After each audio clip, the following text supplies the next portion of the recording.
जय हिंद दोस्तों, आप सभी का स्वागत है आपके अपने एबीसी कोचिंग यूट्यूब चैनल में। आप लोग कैसे हैं? आशा है कि स्वस्थ और मस्त होंगे। आप लोगों की बोर्ड की परीक्षा जो है लगभग पूरी तरह से समाप्त हो चुकी है। दोस्तों आज के इस वीडियो में कक्षा 10वीं विषय हिंदी ए की जो है most important VBI objective plus subjective question देखने वाले हैं, जो कि आपकी बोर्ड की परीक्षा के लिए काफ़ी इंपॉर्टेंट है। तो इस वीडियो को शुरू से लेकर अंत तक देखें। ऑब्जेक्टिव और सब्जेक्टिव को पूरी तरह से आप लोग अच्छे से जो है रिविजन कर लीजिएगा, ठीक है दोस्तों। आगे बढ़ते हैं क्वेश्चन की ओर। तो दोस्तों सबसे पहले आप देखें, यहाँ पे जो है आपका सबसे पहला क्वेश्चन दिया गया है, निम्नलिखित गद्यांश को पढ़कर पूछे गए प्रश्नों के सही विकल्प को चयन करें। तो देखिए दोस्तों, यहाँ पे जो गद्यांश दिया है इसको अच्छे से आप लोग पढ़ लें। देखिए यहाँ पे क्या लिखा है गद्यांश में कि आज के युग में कंप्यूटर का आविष्कार एक वरदान की तरह हुआ है। कंप्यूटर दुनिया के जटिल से जटिल और श्रमसाध्य कार्यों को चुटकी बजाते ही हल कर देता है। कंप्यूटर भविष्यवाणी की तय कह सकता है, मनोरंजन करा सकता है, आदमी के शरीर का विश्लेषण और अध्ययन करा सकता है तथा दुनिया की किसी भी जानकारी को पकड़ सकता है। कंप्यूटर सूचनाओं की मानव मस्तिष्क से अधिक तीव्र गति से विश्लेषण कर सकता है। कंप्यूटर को ही संसार के क्षेत्र में आई क्रांति का वास्तविक कारण माना जाता है। यह एक ऐसा इलेक्ट्रॉनिक उपकरण है जिसमें सूचनाओं को चुंबकीय देव भरा जाता है। इसमें चिप कर कार्यक्रम तैयार किए जाते हैं। चिप आदमी के नाखून के बराबर होते हैं। इस पर पैकेज तैयार से है जिसके माध्यम से कंप्यूटर कार्य करता है। तो इस गद्यांश को हम लोग पढ़ लिए हैं। इसमें क्या लिखा है कि कंप्यूटर का जो आविष्कार है वो किस प्रकार से हमारे मानव जीवन में जो है वरदान सिद्ध हुआ है, और इससे रिलेटेड जो प्रश्न दिए गए हैं उसको हम लोग देखते हैं। तो देखिए दोस्तों, इसका रिलेटेड जो पहला प्रश्न दिया गया है कि कंप्यूटर का आविष्कार आज के युग के लिए है। तो युग के लिए क्या है? तो यह जो है युग के लिए वरदान है, ठीक है। तो ऑप्शन बी इसका सही आंसर होगा। अगला सवाल है कि कंप्यूटर में टेलीविजन की क्या होता है? तो कंप्यूटर में टेलीविजन की क्या होती है? तो ये क्या होता है? स्क्रीन होता है, यानी कि आप कह सकते हैं उसका मॉनिटर है, ठीक है। तो ऑप्शन ए इसका सही आंसर होगा, स्क्रीन। अगला प्रश्न है कि चिप्स का आकार कितना बड़ा होता है? तो चिप्स का आकार जो है आदमी के नाखून के बराबर होता है। ऑप्शन सी इसका सटीक आंसर होगा, क्योंकि आपने यहाँ पे पढ़ा कि चिप आदमी के नाखून के बराबर होते हैं, ठीक है। यहाँ पे आप लोग पूरी तरह से पढ़ लिए हैं। चलिए आगे बढ़ते हैं। चौथा नंबर यहाँ पे दिया गया है कि कंप्यूटर कैसा उपकरण है? कंप्यूटर जो है एक इलेक्ट्रॉनिक उपकरण है, ठीक है। तो यहाँ पे क्या हो जाएगा? ऑप्शन बी इसका सटीक आंसर होगा। चलिए अगला सवाल जो कि आपका पद्यांश से दिया गया है, इसको भी आप लोग पढ़ लीजिए। देखिए इस पद्यांश को आप लोग अच्छे से ध्यानपूर्वक पढ़िएगा। इससे रिलेटेड जो प्रश्न दिए गए उसको देखते हैं। तो देखिए दोस्तों, यहाँ पे सबसे पहला सवाल दिया गया है कि कवि के अनुसार मनुष्य किधर बढ़ रहा है? तो कवि के अनुसार जो है मनुष्य जो है वो अंधकार की ओर बढ़ रहा है, यानी कि अंधेरे की ओर बढ़ रहा है, अंधर की ओर। यहाँ पे लिखा है अंधर की, लेकिन अंधकार होगा, ठीक है। तो यहाँ पे टाइपिंग मिस्टेक है, इसको आप इग्नोर कीजिए, इसको आप लोग अच्छे से याद कर लीजिएगा, अंधकार की ओर, ठीक है। चलिए आगे बढ़ते हैं। छठा नंबर क्वेश्चन दिया गया है कि किसके बिना शरद का आनंद नहीं मिलता है? तो किसके बिना शरद का आनंद नहीं मिलता है? तो दुख के बिना जो है शरद का आनंद जो है नहीं मिलता है। तो ऑप्शन सी इसका सटीक आंसर होगा। अगला सवाल है कि मनुष्य में किसे विष देकर मार डाला? तो किसको विष देकर मार डाला? तो गंगा नदी को, ठीक है, यानी कि गंगा को जो है विष देकर मार डाला है। जैसे आप कह सकते हैं कि अभी वर्तमान समय में ही देखें, मनुष्य जो है अवशिष्ट पदार्थों को गंगा नदी के किनारे फेंक देते हैं, जो कि पूरी तरह से जो है प्रदूषित हो रहा है, और ये नहीं करना चाहिए। इसको जो है संरक्षण करनी चाहिए, बचाव करनी चाहिए, ठीक है। चलिए आगे बढ़ते हैं। 8वां नंबर दिया गया है कि मनुष्य की गलतियों से क्या पिघल रहे हैं? तो मनुष्य की गलतियों से जो है तो वो हिमखंड पिघल रहे हैं, ठीक है। तो क्या हो जाएगा? हिमखंड पिघल रहे हैं, यानी कि हिमालय पठार जो है पिघल रही है। ऑप्शन ए इसका सटीक आंसर होगा। अगला सवाल आपका व्याकरण से दिया गया है, जिसमें दी गई है कि 9वां नंबर सवाल ये कहता है कि जिस वाक्य में क्रिया के साथ कर्म उपस्थित नहीं होता और ना उसके आने की संभावना होती है, वहां कौन सी क्रिया होती है? दोस्तों मैंने आपको बताया था कि जिस क्रिया में, यानी जिस वाक्य में जो है क्रिया के साथ अगर कर्म उपस्थित होता है तो वो क्या होता है? सकर्मक होता है। लेकिन यहाँ पे ये कह रहा है ये क्रिया के साथ कर्म उपस्थित नहीं है, तो ये क्या हो जाएगा? अकर्मक हो जाएगा, ठीक है। तो अकर्मक कहाँ पर है? तो यहाँ पे हो जाएगा असकर्मक। देखिए यहाँ पे है ना असकर, तो यहाँ पे देखिए आकर्षक दिया गया है लेकिन ये आक्रामक होगा, ठीक है। तो ऑप्शन सी इसका सटीक आंसर होगा, ठीक है। इसको अच्छे से याद रखें। अगला सवाल यहाँ पे देखिए दिया गया है कि कौन से वाक्य प्रेरणार्थक का अर्थ है, यानी कि प्रेरणार्थक, यानी दोस्तों कौन सा ऐसा वाक्य जो प्रेरणा स्वरूप होता है, वो उदाहरण यहाँ पे दिया गया है 4 ऑप्शन, इसको आप लोग को अच्छे से समझना है। तो देखिए दोस्तों ऑप्शन यहाँ पे जो ए नंबर दिया गया है ये काफी इंपॉर्टेंट है, ये जो है प्रेरणार्थक है, ठीक है। प्रेरणार्थक है यानी कि माँ बच्चे को पानी पिलाती है, ठीक है। तो ऑप्शन ए जो है इसका सटीक आंसर होगा। अगला सवाल 11 नंबर है कि राहत ढोलक बजाता है, ठीक है। यहाँ पे लिखा है राहल, तो राहल नहीं होगा, यहाँ पे राहुल होगा, ठीक है। राहुल जो है ढोलक बजाता है, इस वाक्य की क्रिया का भेद बताइए। तो क्रिया की भेद बताना है तो ये कौन सा है, ये सकर्मक क्रिया है, ठीक है। ये देखिए पिछले सेशन में आपको मैंने बताया, पिछले सेट में भी इसके पूरी तरह से ब्यौरा के साथ में आपको पूरे संक्षेप में बताया कि क्यों ऐसा है, ये सकर्मक क्रिया क्यों होता है, क्योंकि ये पूरी तरह से साधारण वाक्य है। ये जो है एक कर्ता जो है काम को कर रहा है, कर्ता जो है एक काम को बोधित कर रहा है, यानी ढोलक बजा रहा है कर्ता, तो यहाँ पे क्या है, सकर्मक क्रिया है, ठीक है, याद रखेंगे। चलिए आगे बढ़ते हैं। देखिए यहाँ पे 12 नंबर सवाल दिया है कि आसमान में पतंग उड़ रही है, इस वाक्य में क्रिया पद क्या है। तो पतंग जो है उड़ रही है, पतंग क्या है, ये एक ऑब्जेक्ट है, लेकिन क्रिया क्या है, क्रिया उड़ रही है, उड़ना यहाँ पे क्रिया बता रहा है, इसलिए दोस्तों इसका आंसर हो जाएगा ऑप्शन सी हो जाएगा, उड़ रही है, ठीक है। चलिए आगे बढ़ते हैं। अगला सवाल दिया गया है मैं अब सह नहीं सकता वाक्य में कौन सा कारक है। तो कौन सा कारक है बच्चों, यह क्या है, मैं अब सह नहीं सकता, तो इसमें क्या है, ये भाववाच्य है, क्योंकि वो जो है अपने भाव को व्यक्त कर रहा है कि मैं अब सह नहीं सकता, ठीक है। चलिए ऑप्शन सी इसका सटीक आंसर होगा। अगला सवाल दिया गया है कि क्रमवाच्य डैश का उपभेद है, क्रमवाच्य डैश का उपभेद है, तो क्या हो जाएगा, क्रमवाच्य जो है कृत्यवाच्य का उपभेद है, ऑप्शन ए इसका सटीक आंसर होगा। अगला सवाल है कि मृदुला के द्वारा पत्र लिखा गया, ये किस वाच्य का उदाहरण है। दोस्तों मैंने आपको बताया था किसी वाक्य में अगर द्वारा का प्रयोग हो, द्वारा लगा रहे, तो वह क्या होगा, वह भाववाच्य होगा, ठीक है। इसको अच्छे से याद रखेंगे, ऑप्शन सी इसका सटीक आंसर होगा। चलिए आगे बढ़ते हैं। 16 नंबर सवाल दिया कि कलम नयन कौन सा समास है। देखिए कमल नयन जो है यह कौन सा समास है बच्चों, क्योंकि मैंने आपको इसके तरह से बताया था ये क्यों क्या है, कर्मधारय है, क्या है, कर्मधारय है, क्योंकि यह जो है कर्म के साथ यहाँ पे बता रहा है, इसलिए दोस्तों इसका आंसर क्या हो जाएगा, ऑप्शन सी होगा, कर्मधारय होगा, ठीक है। इसको अच्छे से याद रखें। अगला सवाल है द्वंद्व समास में पद प्रधान होते हैं। तो द्वंद्व समास में क्या होते हैं बच्चों, द्वंद्व समास में जो है यानी कि पूर्व पद और उत्तर पद दोनों जो है प्रधान होते हैं, तो ऑप्शन सी इसका सटीक आंसर होगा। अगला सवाल है कि निम्नलिखित में कनक का अर्थ कौन है, तो कौन नहीं है। तो यहाँ पे कनक का अर्थ यहाँ पे पूछा गया है, तो कनक का अर्थ क्या हो जाएगा, ऑप्शन नंबर डी हो जाएगा, कौवा, ठीक है। क्या हो जाएगा, कौवा हो जाएगा, ऑप्शन डी इसका सही आंसर होगा। अगला सवाल 19 नंबर दिया है कि क्रिया विश्लेषण शब्द किसकी विशेषता बतलाता है। तो इसका आंसर हो जाएगा संज्ञा की, ऑप्शन ए इसका सटीक आंसर होगा। अगला सवाल है कि परिश्रम रिक्त स्थान है, उसके बाद दिया है सफलता नहीं मिलती, यानी कि परिश्रम के बिना सफलता नहीं मिलती, ऑप्शन बी इसका सटीक आंसर होगा।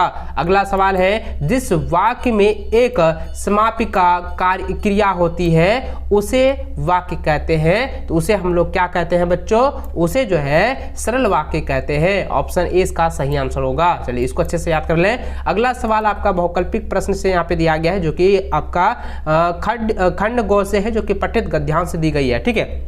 देखिए यहाँ पे क्या है, यहाँ पे पठित गद्यांश को भी आप लोग पढ़ लीजिएगा, तो देखिए इसको जो है इस गद्यांश को पढ़ें और इससे रिलेटेड यहाँ पे क्वेश्चन क्यों चलते हैं। तो देखिए यहाँ पे सवाल दिया गया है कि बाल गोविंद भगत जैसी की टोपी कैसी थी, यानी कि बाल गोविंद भगत की जो टोपी है वो कैसी थी बच्चों। तो इसका आंसर क्या हो जाएगा, तो इसका आंसर हो जाएगा आप लोगों का ऑप्शन नंबर बी हो जाएगा, कबीर पंथी जैसी थी, ठीक है। तो ऑप्शन नंबर 20 का सही आंसर होगा, क्योंकि बाल गोविंद भगत जो है कबीर के बहुत बड़े जो है भक्त थे, ठीक है। इसको आप लोग अच्छे से याद रखेंगे।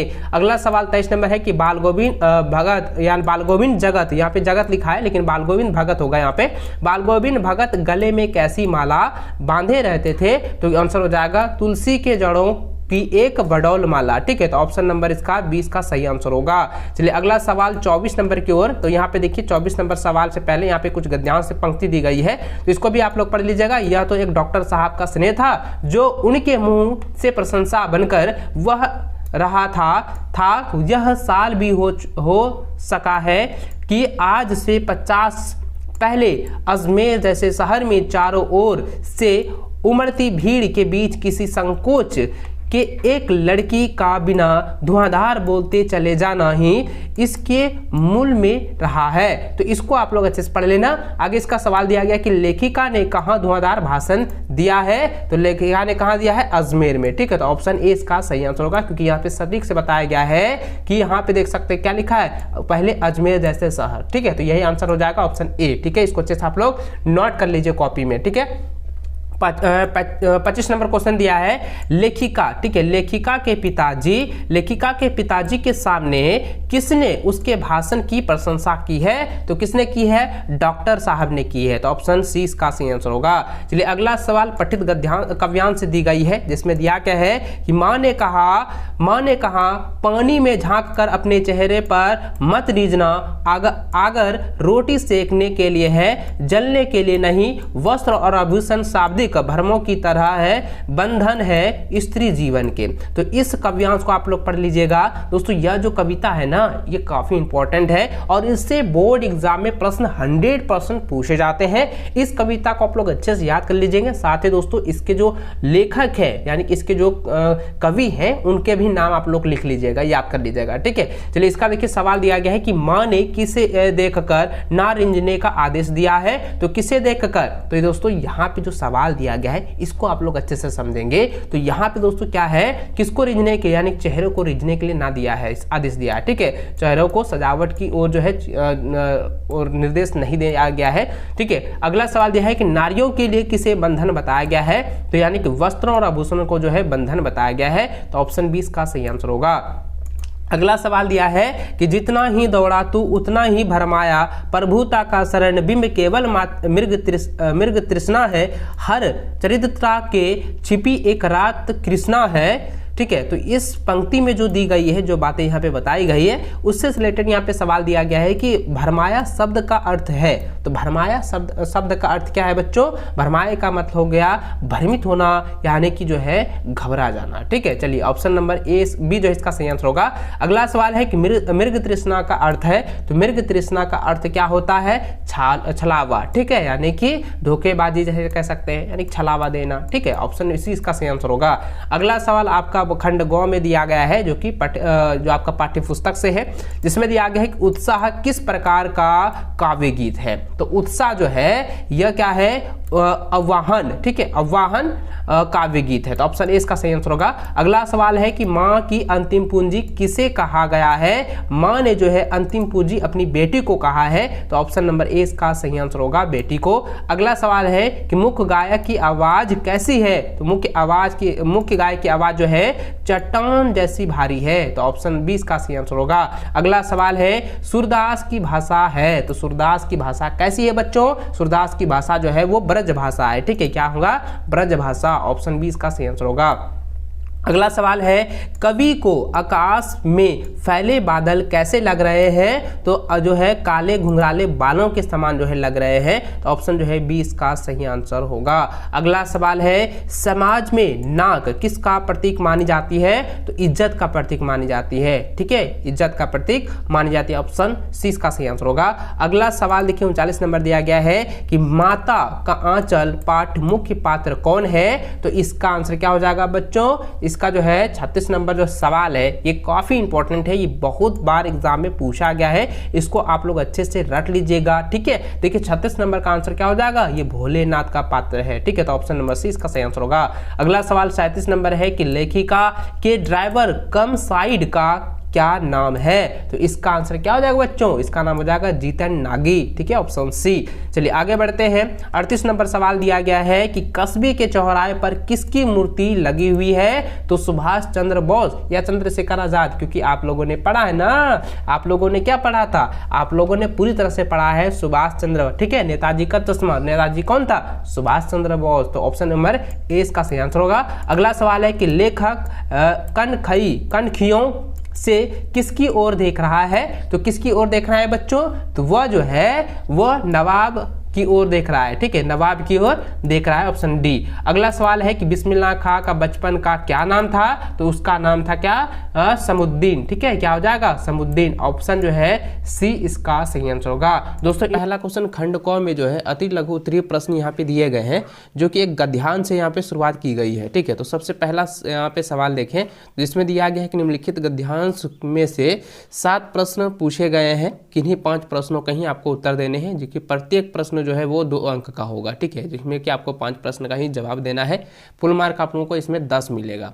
तो देखिए सबसे पहला सवाल जो है ये गद्यांश जो दिया गया है, इसमें दिया गया है कि प्रकृति पर्व सहरुल बसंत ऋतु में मनाए जाने वाला जनजातियों का प्रमुख पर्व है। तो दोस्तों आप जो है ना इस गद्यांश को आप लोग पढ़ लीजिएगा, मैं इसका डायरेक्ट जो है प्रश्न उत्तर की ओर चलता हूँ। तो देखिए इसका सबसे पहला सवाल यहाँ पे दिया गया है कि प्रकृति पर्व जो है सरहुल कब एवं किनके द्वारा जो है मनाया जाता है। तो दोस्तों इसका आंसर आपको देने हैं कि प्रकृति पर्व जो है सरहुल बसंत ऋतु में जनजातियों द्वारा जो है मनाया जाता है। तो पहला हो गया, ठीक है। दूसरा क्वेश्चन है कि सरहुल पर्व की शुरुआत किस माह से होती है और वह कितने दिनों तक चलती है। तो दोस्तों इसका आंसर देना है कि सरहुल पर्व की शुरुआत जो है चैत्र माह से शुक्ल पक्ष की तृतीय से होती है और यह 4 दिनों तक मनाया जाता है, ठीक है। तो इसको अच्छे से आप लोग जो है यहाँ पे कॉपी में भी नोट करते जाइएगा, और इसका पीडीएफ अगर पाना चाहेंगे तो आप टेलीग्राम पर जो है जुड़ जाइए, वहाँ पे मैं इसको प्रोवाइड करा दूंगा। अगला क्वेश्चन देखिए, तीसरा नंबर दिया गया है कि सरहुल पर्व के पहले दिन क्या होता है, यानी सरहुल पर्व के जो पहले दिन होते हैं उसमें इसमें क्या क्या किया जाता है, ये आपको पूछा गया है। तो इसका उत्तर आपको देना है कि सरहुल पर्व के पहले दिन मछली के अभिषेक किए हुए जल को घर में छिड़काया जाता है, ठीक है। तो आपको पता होगा दोस्तों, बहुत सारे व्यक्ति को पता होगा कि सरहुल जो पर्व होते हैं उनके पहले दिन क्या होता है कि मछली के जो अभिषेक किया हुआ जल होता है उसके जो है घर के चारों ओर जो है उसको जो है छिड़काया जाता है, ठीक है, आपने देखा होगा। आगे देखिए तो यहाँ पे अगला क्वेश्चन यहाँ पे दिया गया कि पाहन क्या करते हैं। तो देखिए पाहन जो है ना ग्रामीण क्षेत्र में, हमेशा याद रखेंगे दोस्तों कि ग्रामीण क्षेत्र में जो है जो पंडित होते हैं जो पूजा करवाते हैं ना उसी को पाहन कहा जाता है, ठीक है। तो इसको जो है भाषा के अनुरूप आपको यहाँ पे उत्तर देने हैं, देना है कि गांव के पुजारी को पाहन कहा जाता है जो पूजा कराते हैं। तो ये हो गया आंसर, ठीक है। इसको अच्छे से आप लोग जो है कॉपी में नोट कर लीजिए। अगला क्वेश्चन है 5वां नंबर कि सरहुल के पूजा स्थल पर किन फूलों से पूजा होती है। तो सरहुल के पर्व में जो है पूजा स्थल पर जो है सरई फूलों की जो है पूजा की जाती है। तो आपको भाषा के अनुरूप लिख देना है कि पूजा स्थल पर सरई के फूलों की पूजा की जाती है, ठीक है। तो इस तरह से आपको आंसर देने हैं। अगला क्वेश्चन 6ठा नंबर दिया गया है कि लेटे कैसे बनता है। तो देखिए लेटे जो है ना ये कैसे बनाया था, ये जो है एक तरफ से इसको प्रसाद कहा जाता है। तो देखिए इसको उत्तर आपको यहाँ पे देने हैं कि पूजा स्थान में बलि चढ़ाई गई मुर्गी तथा चावल को मिश्रित कर खिचड़ी अर्थात लेटे पकाई जाती है। तो हो गया इसका आंसर, ठीक है। अगला क्वेश्चन यहाँ पे 7वां नंबर दिया है कि सरहुल फूलों का विसर्जन जो है किस स्थान पर किया जाता है, कब किया जाता है। तो दोस्तों उत्तर देने हैं कि चौथे दिन गिड़वा नामक, ठीक है, गिड़वा नामक स्थान पर सरहुल फूल का विसर्जन किया जाता है। तो ये आपका आंसर हो गया, इसको जो है आप कॉपी में भी नोट करते जाइएगा। चलिए अगला क्वेश्चन की ओर चलें। तो देखिए यहाँ पे जो है खंड ख से है, जो कि पाठ्यक्रम से जो यानी पाठ्य पुस्तक से जो है ली गई है, जो कि लघु उत्तरीय प्रश्न यहाँ पे दी गई, ठीक है। और जिसमें कि 7 प्रश्नों में से जो है आपको किन्हीं 5 प्रश्नों का ही उत्तर देने हैं, जिसमें कि आपको जो है शब्द सीमा यहाँ पे 150 की दी गई है। और प्रत्येक सवाल जो है ना, प्रत्येक सवाल जो है आप लोगों का जो है 3 अंक मिलने वाला है, ठीक है। जिसमें कि आपको जो है लघु उत्तरी में सिर्फ 15 मार्क जो है खंड ख में आपको फुल मार्क देने वाले हैं। तो चलिए दोस्तों अगला देखिए, यहाँ पे 8वां नंबर क्वेश्चन दिया गया है कि गोपियों के अनुसार राजा का धर्म क्या होना चाहिए। तो उत्तर देने हैं कि गोपियों के अनुसार राजा का धर्म प्रजा की रक्षा करना होना चाहिए, उसे प्रजा को कभी नहीं सताना चाहिए। तो इस तरीके से आपको आंसर देने हैं। अगला क्वेश्चन देखिए काफ़ी इंपॉर्टेंट है VVI, और मैंने पहले भी बताया था कि संगतकार वाला जो है ना, ये वाला जो है क्वेश्चन आपकी बोर्ड की परीक्षा में 100% पूछे जाएंगे। तो देखिए यहाँ पे मॉडल पेपर में भी दिया हुआ है, तो इसको आप यहाँ पे देखेंगे। क्वेश्चन दिया हुआ है, प्रश्न यहाँ पे है कि संगतकार जैसे व्यक्ति संगीत की अलावा किन किन क्षेत्रों में जो है दिखाई देते हैं। तो उत्तर देने हैं कि संगीतकार जैसे व्यक्ति निम्नलिखित क्षेत्रों में मिलते हैं, जैसे कि पहला देना है कि सह नृतक यानी कि डांसर के रूप में, जो कि मुख्य नृतक या डांसर के साथ जो है देते हैं, ठीक है, जिसको हम कहते हैं डांसर का जो हेल्पर होता है ना उसको, ठीक है। चलिए अगला क्वेश्चन, अगला जो है पॉइंट आपको देना है कि भवन निर्माण क्षेत्र में यानी कि मजदूर जो भवन का निर्माण करते हैं उसमें भी जो है संगीतकार जैसे व्यक्ति देखने को मिलते हैं। तीसरा पॉइंट देना है कि सिनेमा के क्षेत्र में यानी कि फिल्म में अनेक सह कलाकार डुप्लीकेट व स्टेटमैन होते हैं। तो इस तरीके से जो आपको जो है यहाँ पे 3 पॉइंट आपको दर्शा देने हैं, ठीक है। चलिए अगला क्वेश्चन देखिए, तो यहाँ पे जो है 10वां नंबर क्वेश्चन दिया है कि काफ़ी VBI है, और मैंने पहले ही बताया था कि जारे पंचांग वाला जो है कहानी से जो है क्वेश्चन दिए जाएंगे। तो देखिए यहाँ पे जो है 10वां नंबर क्वेश्चन दिया गया है कि जर्ज पंचम की नाक को पुनः लगाने के लिए, ठीक है, पुनः लगाने के लिए मूर्तिकार ने क्या क्या यत्न किए हैं। तो दोस्तों इसका आंसर देने हैं कि जॉर्ज पंचम की नाक को पुनः लगाने के लिए मूर्तिकार ने निम्नलिखित यत्न किए हैं। तो पहला बताना है कि मूर्तिकार ने उस पत्थर की काफ़ी तलाश की जिस पत्थर से जॉर्ज पंचम की नाक जो है बनाई गई थी, उसमें वे असफल रहा, ठीक है। उसके बाद दूसरा पॉइंट देना है कि उसने देश के नेताओं की मूर्तियों के नाक हटाकर जॉर्ज की मूर्ति का नाक लगाने का असफल प्रयास किया, उन नेताओं की नाक उससे बड़ी थी। अगला देना है कि 1942 में शहीद होने वाले बच्चों की मूर्तियों की नाक लगाने का प्रयास किया, पर उनकी नाकें भी बड़ी पड़ी, और अंत में उसने जिंदा आदमी की नाक लगाने का यत्न किया और वह उसमें सफल हो गया। तो इस तरीके से जो है आपको आंसर बता देने हैं कि जॉर्ज पंचम की नाक जो है को पुनः लगाने के लिए मूर्तिकार ने किस प्रकार से जो है यत्न किए हैं, ठीक है। चलिए अगला क्वेश्चन क्यों चले। अगला क्वेश्चन देखिए यहाँ पे अट नहीं रही कविता से यहाँ पे दी गई है। तो 11 नंबर क्वेश्चन दिया गया है कि अट नहीं रही है कविता में कवि ने जो है प्रकृति की व्यापकता का वर्णन किन रूपों में किया है। तो उत्तर देने हैं कि कवि ने प्रकृति की सुंदरता का व्यापकता का वर्णन अनेक प्रकार से किया है। उसने हर जगह जो है झलकता हुआ दिखाया गया है, घर घर में फैला हुआ दिखाया है। कवि ने जानबूझकर उसे किसी एक दृश्य से नहीं बांधा है, बल्कि असीम दिखाया है। कहीं सांस लेते हो का आशा है कि कहीं मादक हवाएं चल रही है। घर घर में भरने के भी अनेक रूप हैं, शोभा का भरना, फूलों का भरना, खुशी और उमंग का भरना, उड़ने को पर करना भी ऐसा सांकेतिक प्रयोग है जिसकी विस्तृत अर्थ है। वह वर्णन पक्षियों की उड़ान पर भी लागू होता है और मन की उमंग पर भी। सौंदर्य से आंख ना हटा पाना भी इसके विस्तार की एक झलक देता है। तो इस प्रकार से जो है आपको आंसर यानी उत्तर जो है लिख देने हैं। इसको आप कॉपी में भी नोट करते जाइएगा, ठीक है। चलिए अगला क्वेश्चन देखिए, यहाँ पे 12 नंबर दिया गया है कि फादर बुल्के को यज्ञ की पवित्र आग की तरह कहने का क्या आशा है, यानी कि इसका क्या तात्पर्य है, अर्थ क्या है। तो चलिए इसका क्वेश्चन इसका डायरेक्ट मैं आंसर बताता हूँ। देखिए इसको अच्छे से आप लोग समझेंगे। देखिए आंसर आपको यहाँ पे देने हैं कि यज्ञ की पवित्र आग की तरह कहने का आशय है। फादर कामिल बुल्के का जन्म बहुत पवित्र था। वह कभी काम क्रोध आदि वासनाओं के लिए नहीं जिए, वे मानव प्रेम और करुणा के लिए जिए और उनका जीवन तपस्या पूर्ण था। तो इस प्रकार से दोस्तों फादर बुल्के का जो जीवन है वो आग के जो है समीप जो है आग के समान जो उसे माना गया है। आग के समान यानी कि यज्ञ के समान जो है पवित्र जो है यहाँ पे माना गया है, ठीक है। तो इस तरह से जो है आपको आंसर देने हैं, इसको आप लोग कॉपी में नोट कर लीजिए। चलिए अगला क्वेश्चन देखिए, काफ़ी इंपॉर्टेंट है। लिखा गया है कि पान वाले का लेखा चित्र, यानी कह सकते हैं कि पान वाले का जो है रेखा चित्र जो है प्रस्तुत करें, यहाँ पे क्वेश्चन दी गई है। तो दोस्तों आपको पता होगा कैप्टन वाला कहानी, ठीक है, नेताजी का चश्मा वाला। तो उसमें जो है पान वाला जो है ना, जो एकदम पूरी तरह मोटा उटा था और उसी को जो है एकदम रेखा चित्र आपको बताना है, उसके बारे में आपको समझाना है कि वो किस तरीके से था और उसका व्यवहार क्या था। तो उत्तर आपको देने हैं कि पान वाला साक्षात जो है पान भंडार था। उसकी दुकान पर ही नहीं, उसके मुंह में भी पान जो है ठुसा हुआ था। याद रखना है, उसको आपको यहाँ पे देना है, ठीक है। उसको यहाँ पे आपको देने हैं कि उसकी दुकान में ही नहीं, उसके मुंह में भी पान ठूसा था।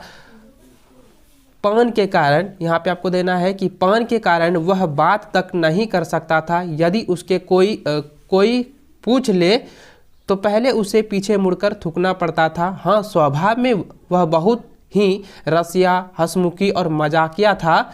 वह शरीर से मोटा था। ठीक है, यहाँ पे आपको बताना है कि वह शरीर से भी मोटा था। उसकी त्वंद निकली रहती थी, अतः वह जब भी हंसता था तो उसकी त्वंद थिरकने लगती थी। हंसने पर उसके पान वाला लाल काले दांत खिल उठते थे।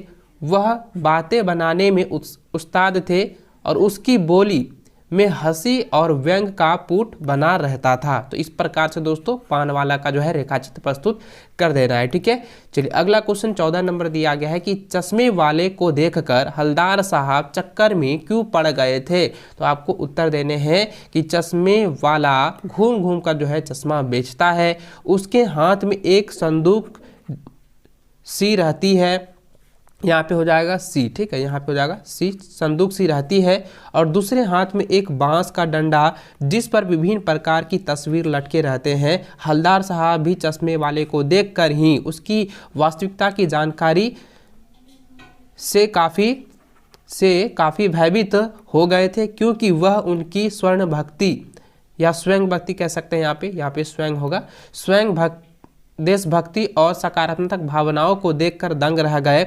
लोग चश्मे वाले को कैप्टन कहकर पुकारते थे। उसे नेताजी का चेहरा बिना चश्मे के अच्छा नहीं लगता था। अतः हुआ ऐसा कि, यहाँ पे हुआ नहीं हुआ, अतः उस पर जो है चश्मा लगा देता था। वह सेनानी ना थे, फिर भी लोग उसे कैप्टन कहते थे। लोग उसे मजाक उड़ाने की दृष्टि से कहते थे, इसलिए चश्मे वाले को देखकर हलदार साहब चक्कर में पड़ गए थे। तो इस प्रकार से दोस्तों आपको उत्तर लिख देने हैं, इस प्रकार से जो है आपको उत्तर बता देने हैं। ठीक है, अगला क्वेश्चन देखिए, खंड गौ से दिया गया जो कि रचना व्याकरण से ली गई है। तो जिसमें यहाँ की 15 नंबर क्वेश्चन दिया गया है कि दिए गए संकेत बिंदु के आधार पर निम्नलिखित में से किसी एक विषय पर शब्दों में जो है, यानी कि आपको यहाँ पे 150 शब्दों में होगा, यहाँ पे 250 शब्दों में होगा। ठीक है, 250 शब्दों में एक निबंध लिखिए, जिसमें कि एक जो आगे लिखेंगे तो उसमें आपको 5 नंबर जो है मिलने वाला है। जैसे आप देख पा रहे हैं यहाँ पे सबसे पहला दिया है कि हमारा झारखंड, उसके बाद है समय अमूल्य धन्य है, उसके बाद खेल कूद का महत्व। तो इस तीनों में से जो है किसी एक पर जो है आपको निबंध लिखना है। जैसे कि मैंने आपको यहाँ पे लिख कर दिखाया हमारा झारखंड पर। ठीक है, तो इसको आप लोग भी आप कॉपी में नोट कर लीजिए। आपका तीनों में से कोई एक आपको देना है जो आपको आसान लगे। और यहाँ पे मैंने हमारे झारखंड को अच्छे से मैंने आपको प्रस्तुत करके बताया है, इसको आप लोग अच्छे से जो है कॉपी में नोट करते जाएंगे। देखिए सबसे पहले लिखेंगे हमारा झारखंड का, सबसे पहले लिखेंगे आपको परिचय बताना है। ठीक है, परिचय में क्या लिखना है कि हमारा नया राज्य झारखंड है। झारखंड राज्य का गठन 15 नवंबर 2000 ईस्वी में हुआ। बिहार के दक्षिणी भाग को अलग करके झारखंड राज्य बनाया गया है। झारखंड का अर्थ होता है झार झंखारों और खनिज संपदाओं का क्षेत्र। जहां झार झंखार और खनिज फैला हो उसे झारखंड कहते हैं। झारखंड राज्य के अधिकांश क्षेत्रों में झार झंखार और खनिज फैले हैं। झारखंड भारत का 28वां राज्य है। तो इस तरह से जो है झारखंड राज्य का परिचय देना है। उसके बाद दोस्तों आपको यहाँ पे झारखंड की सीमा के बारे में बताना है। ठीक है, यानी उसकी जो है कहाँ कहाँ तक सीमा है। तो दोस्तों आपको सीमा यहाँ पे लिखने के बाद आपको थोड़ा सा यहाँ पे देना है कि झारखंड राज्य के उत्तर में बिहार है, उसके दक्षिण में जो है उड़ीसा राज्य है, इसके पूर्व में पश्चिम बंगाल और इसके पश्चिम में जो है छत्तीसगढ़ और उत्तर प्रदेश राज्य है। इस राज्य की लंबाई पूर्व से पश्चिम की ओर 463 किलोमीटर है और इसकी चौड़ाई उत्तर से दक्षिण की ओर 380 किलोमीटर है। तो ये आपका सीमा इस प्रकार से देना है। उसके बाद दोस्तों आपको यहाँ पे निवासी के बारे में बता देना है कि झारखंड में जो है कौन कौन से निवासी होते हैं और यहाँ पे क्या कौन कौन सी भाषाएं बोली जाती है। ठीक है, तो आपको यहाँ पे लिख देना है निवासी। ठीक है, बोल्ड अक्षर में लिख देना है। उसको थोड़ा सा आप मोटा कर दीजिएगा जब भी आप कॉपी में लिखेंगे, आप जो है एग्जाम में लिखोगे। ठीक है, जो भी आप पॉइंट को दर्शाओगे आप उसको हाईलाइट कर देना है। ठीक है, यानी उसको जो है बोल्ड अक्षर में लिख देने हैं। उसके बाद दोस्तों आपको देना है कि झारखंड राज्य की राजधानी रांची है। रांची एक बहुत बड़ा शहर है। झारखंड राज्य में रांची, जमशेदपुर, दुमका, बोकारो, धनबाद आदि बड़े शहर हैं। झारखंड आदिवासियों का क्षेत्र है। यहाँ उराव, संथाल, मुंडा आदि आदिवासी जातियां रहती है। यहाँ संथाली, मुंडारी, हो, बंगला एवं हिंदी भाषाएं जो हैं बोली जाती है। ठीक है, उसके बाद दोस्तों आपको यहाँ पे साधन के बारे में बताना है कि झारखंड राज्य में क्या क्या साधन है, कहाँ कहाँ पर्यटक स्थल है, उसको भी आपको बोल्ड करके लिखना है कि झारखंड राज्य की जमीन पठारी और पथरीली है। यह एक पुराना पठार है। यहाँ पर खेतों के लायक ज़मीन बहुत ही कम है। यहाँ धान और गेहूं की खेती होती है। धान यहाँ की प्रमुख फसल है। झारखंड राज्य में खनिजों का भंडार है। भारत में सबसे अधिक खनिज झारखंड में ही पाया जाता है। कोयला, लोहा, मैग्नीज, बॉक्साइट, अभ्रक, काइनाइट, यूरेनियम, तांबा आदि यहाँ की प्रमुख खनिज है। यहाँ लोहे के बड़े बड़े उद्योग फैले हुए हैं। जमशेदपुर में लोहे का सबसे बड़ा कारखाना है। झारखंड में बहुत से धर्मशाला भी हैं। देवघर, बासुकीनाथ, अंजान धाम, चुटिया का मंदिर, बोड़ैया का वैष्णव मंदिर, रजप्पा का छिन्नमस्तिका मंदिर, रामरेखा धाम, सिमगड़ा आदि जो है यहाँ पे प्रमुख धर्म स्थल है। तो इस प्रकार से दोस्तों हमारा झारखंड राज्य पर जो है निबंध को आप लोगों को प्रस्तुत करना है, आपको लिख देने हैं। इसको आप अच्छे से कॉपी में नोट कर लीजिएगा। साथ ही दोस्तों आगे आपको यहाँ पे देना है कि जो है हमने जैसे बताया कि प्रमुख स्थल है। ठीक है, यहाँ पे मैंने आपको क्या बताया कि जैसे कि लिखा है कि सिमडेगा आदि के जो है प्रमुख स्थल जो है। उसके बाद आपको यहाँ पे बताना है कि हुंडरू और दसम के जल प्रपात देखने का योग है। इसके अलावा नेतरहाट, कांके, हटिया, जमशेदपुर आदि दर्शनीय स्थल भी यहाँ पर मौजूद है। तो इस प्रकार से दोस्तों आपको जो है निबंध लिख देने हैं, प्रस्तुत करने हैं। आगे देखिए दोस्तों आपका जो है 16 नंबर यहाँ पे क्वेश्चन दिया गया है कि मलेरिया से बचाव हेतु अपने जिले के स्वास्थ्य अधिकारियों को एक अनुरोध पत्र लिखें। तो दोस्तों 16 नंबर में जो है ना 2 क्वेश्चन आपको जो है दिया जाएगा। एक एप्लीकेशन होगा और एक जो है आपका लेटर होगा, और दोनों में से किसी एक को ही जवाब देना है। लेकिन मैंने यहाँ पे दोनों को आपको बताया है, तो दोनों को आप लोगों को समझ लेना है, अच्छे से आपको याद रख लेना है। तो देखिए जैसे यहाँ पे ये दिया गया है कि स्वास्थ्य जिला पदाधिकारी को यानी कि जिला अधिकारी को जो है एक अनुरोध पत्र लिख देना है, आवेदन करना है कि मलेरिया के बचाव हेतु जो है आपको उसमें संकलन करना है। ठीक है, तो सबसे पहले ध्यान दीजिएगा, सबसे पहले आपको मैंने बताया था कि जब भी आप लेटर लिखोगे तो सबसे पहले जैसे कि एप्लीकेशन लिखते हैं तो उसको सबसे पहले देखेंगे एप्लीकेशन में सेवा में, जैसे कि उसके बाद यहाँ पे स्वास्थ्य अधिकारी है तो उसके बाद लिख देंगे स्वास्थ्य अधिकारी। आप कौन से शहर वाले को लिख रहे हैं, तो जैसे मैं गोड्डा से हूँ तो यहाँ पे लिखा हूँ गोड्डा नगर निगम गोड्डा। ठीक है, उसके बाद विषय में देना है कि मच्छरों का बढ़ता प्रकोप, क्योंकि मलेरिया जो है वो किससे फैलता है, तो मच्छरों से। तो आपको यहाँ पे विषय में देना है मच्छरों का बढ़ता प्रकोप। आगे आपको देना है महाशय, इस पत्र के माध्यम से मैं अपने मोहल्ले की गंदी नालियों से जो है उत्पन्न मच्छरों के भयंकर प्रकोप को ध्यान आकर्षित करना चाहता हूँ। एक बार मैं फिर से पढ़ देता हूँ। तो यहाँ पर पहले ही लिख देना महाशय के बाद, इस पत्र के माध्यम से मैं अपने मोहल्ले की गंदी नालियों से उत्पन्न मच्छरों के भयंकर प्रकोप की ओर ध्यान आकर्षित करना चाहता हूं। बरसात तो बरसात ही है, अन्य मौसम में भी इन घनी आबादी वाले क्षेत्र की नालियां गंदे जल से भरी रहती है। जमा हुआ पानी मच्छरों की संख्या में तीव्र गति से वृद्धि करता है। अतः आपसे सादर अनुरोध है कि इस क्षेत्र की सफाई के साथ ही मलेरिया निरोधक दवाइयों के छिड़काव की अविलंब व्यवस्था कराई जाए। आशा है कि आप मेरी प्रार्थना को स्वीकार करेंगे और उचित प्रबंध द्वारा इस क्षेत्र के निवासियों को मलेरिया के प्रकोप से बचा लेंगे। उसके बाद आगे लिख देना है कि आपका विश्वास भाजन, जैसे कि मैंने यहाँ पर अपना नाम लिखा है तो आपको जो है अपना नाम लिख देना है। उसके बाद आप कौन से डिस्ट्रिक्ट से है, कौन से क्षेत्र से हैं, आपको क्षेत्र का नाम यहाँ पे लिख देना है। तो इस तरह से जो है आपका जो है एप्लीकेशन यानी कि आपका जो आवेदन पत्र है यानी अनुरोध पत्र है वो कंप्लीट हो जाएगा। ठीक है, अगला जो है इसी अथवा में दिया गया है, जो कि आपको मैंने बताया कि 2 क्वेश्चन दिए जाएंगे, दोनों में से किसी एक का ही आपको वहाँ पे बोर्ड एग्जाम में लिखने हैं। लेकिन मैंने यहाँ पे दोनों को यहाँ पे संकलन किया हुआ बताया हुआ है। तो अथवा में क्वेश्चन दिया गया है कि समय के सदुपयोग और परिश्रम पर बल देते हुए अपने छोटे भाई को एक पत्र लिखें। ठीक है, अपने छोटे भाई को एक लेटर लिखते हुए जो है आपको बताना है, उसको जो है समझाना है कि अभी का जो समय है वो काफ़ी उपयोगी है, इसको जो है दुरुपयोग ना करें, सदुपयोग करें और अच्छे से आप जो है परिश्रम करें, अच्छे से आप लोग पढ़ाई करें। तो चलिए उसको हम कैसे यहाँ पे प्रस्तुत करेंगे, तो ध्यान देंगे, इसको अच्छे से आप लोग समझते जाइएगा। सबसे पहले यहाँ पे लिखेंगे प्रिय कविराज, जैसे कि मैंने अपने नाम लिखा है तो आप अपने जो है यहाँ पे छोटा भाई का नाम लिखेंगे। ठीक है, तो जैसे कि मैंने लिखा है प्रिय कविराज शुभाशीष, ठीक है, शुभाशीष। उसके बाद शुभाशीष का मतलब हो गया कि मतलब आशीर्वाद पूर्ण। उसके बाद आगे लिख देना है पैराग्राफ चेंज करते हुए कि कल ही तुम्हारा मित्र प्रमोद मुझसे मिला था, उसकी बातों से मुझे यह आभास हुआ कि इन दिनों तुम समय का पूर्ण उपयोग नहीं कर रहे हो तथा पढ़ाई में जो है, आगे लिख देना है, तथा पढ़ाई में मेहनत भी नहीं कर रहे हो।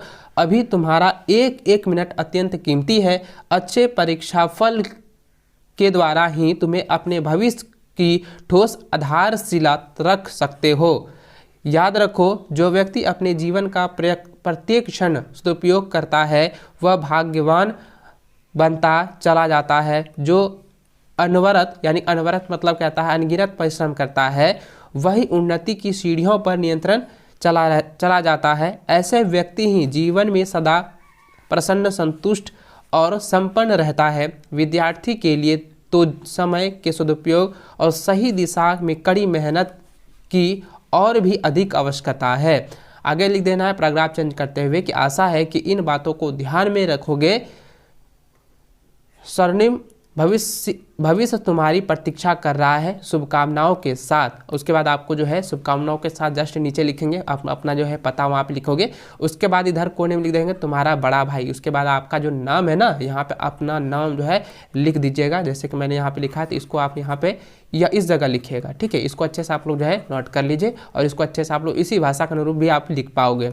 चलिए अगला क्वेश्चन देखिए 17 नंबर, जो कि इसका लास्ट क्वेश्चन है और इसमें जो है यहाँ पे 2 क्वेश्चन दिए गए हैं और दोनों क्वेश्चन में से किसी एक क्वेश्चन को आपको बताना है। मैंने एक क्वेश्चन को बताया हुआ है, जैसे कि आप 17 नंबर दिया गया है कि प्रसिद्ध हर्बल साबुन उत्पाद की बिक्री हेतु जो है लगभग 50 शब्दों में एक आकर्षक जो है विज्ञापन तैयार करना है, यानी कि आपको जो है प्रचार के लिए एक विज्ञापन बनाना है, हैंडबिल बनाना है। ठीक है, उसके बाद दोस्तों अथवा में भी दिया हुआ है कि इसके पुराने मकान को, ठीक है, अपने पुराने मकान को बेचने संबंधी विज्ञापन का उल्लेख लगभग 50 शब्दों में तैयार करें। तो इसमें जो है आपको जो है 5 मार्क्स मिलने वाला है। तो इस तरीके से जो है पूरा का पूरा आप बनाओगे तो 40 मार्क्स आपको जो है बोर्ड की परीक्षा में दिया जाएगा और 40 में 40 इस तरह से आप उठा लोगे। ठीक है, चलिए जैसे कि यहाँ पे दिया गया है हर्बल वाला, तो हर्बल वाला छोड़ के मैं अपना वाला जो है अपने पुराने मकान को बेचने संबंधी विज्ञान का जो है विज्ञापन का उल्लेख करूँगा, यानी कि एक जो है हैंडबिल बनाऊंगा। तो सबसे पहले आपको उत्तर देने हैं, तो यहाँ पे आपको लिखने हैं कि इस तरह से मकान बिक्री के लिए उपलब्ध है। ठीक है, मोटे अक्षर में आपको देना है क्योंकि यही आपका जो है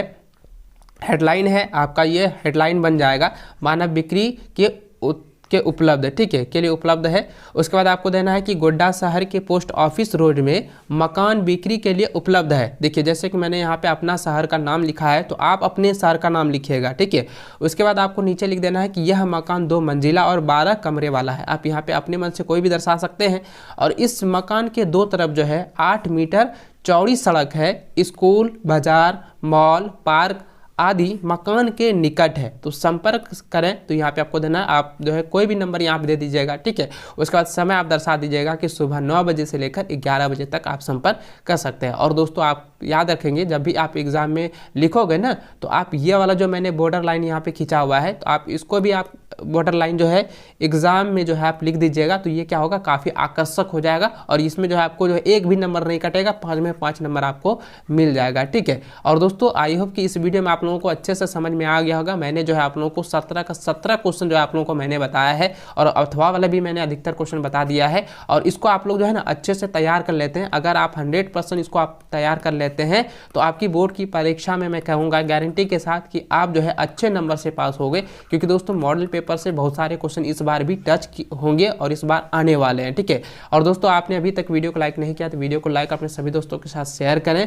और आगे आने वाली वीडियो की नोटिफिकेशन पाने के लिए आप हमारे चैनल को अभी के अभी सब्सक्राइब कर लें, साथ ही बेल आइकन को प्रेस करके ऑल पर सेलेक्ट जरूर कर लीजिएगा। और दोस्तों अगर आप PDF पाना चाहते हैं तो नीचे कॉमेंट करके जरूर बताएं कि आपको PDF चाहिए, मैं टेलीग्राम पर जो है उपलब्ध करा दूंगा। नहीं तो आप जैसे कमेंट करेंगे उसके बाद मैं आप लोगों को रिप्लाई दे दूंगा कि कहां से आप लोग जो है इसे डाउनलोड कर पाएंगे पूरा आंसर के साथ। ठीक है, चलिए दोस्तों मिलते हैं नेक्स्ट वीडियो में, तब तक जय हिंद, वंदे मातरम।